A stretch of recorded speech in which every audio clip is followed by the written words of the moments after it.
BFM Business, BFM Crypto, la chronique. Antoine, les grandes cryptos se sont stabilisées après le trou d'air de ce week-end, mais toujours des signes de faiblesse un peu partout.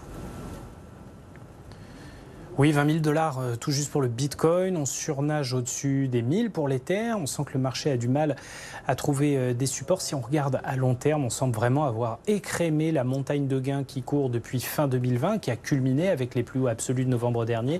Là, c'est vraiment l'heure des braves pour ceux qui veulent rentrer sur le marché. On semble avoir soldé vraiment une époque. À très court terme, on se stabilise donc. Petite dynamique assez haussière sur le Monero.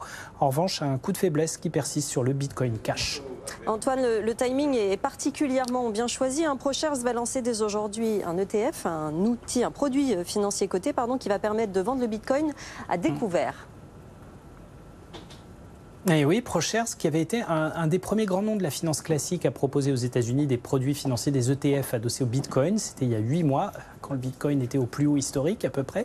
Depuis, il a perdu 70% de sa valeur. Eh bien, il lance dès cet après-midi à la Bourse de Toronto un ETF short Bitcoin qui va permettre aux investisseurs, comme son nom l'indique, de gagner de l'argent quand le Bitcoin baisse et donc de profiter de l'environnement négatif du moment. Alors, bonne ou mauvaise chose? Est-ce que ça va encore accroître la pression sur la reine des cryptos? Pas si sûr.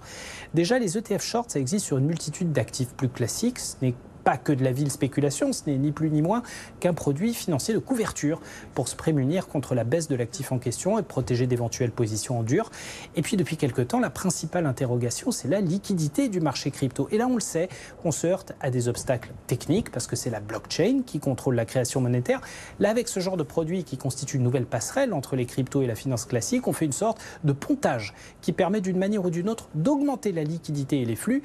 Et c'est finalement peut-être une bonne chose qui pourrait au contraire permettre au Bitcoin d'améliorer son exposition aux investisseurs, peut-être un peu réticent de prendre des positions en dur sur la crypto. En tout cas, on peut parler effectivement de timing de rêve à court terme pour lancer un tel produit. Merci beaucoup Antoine.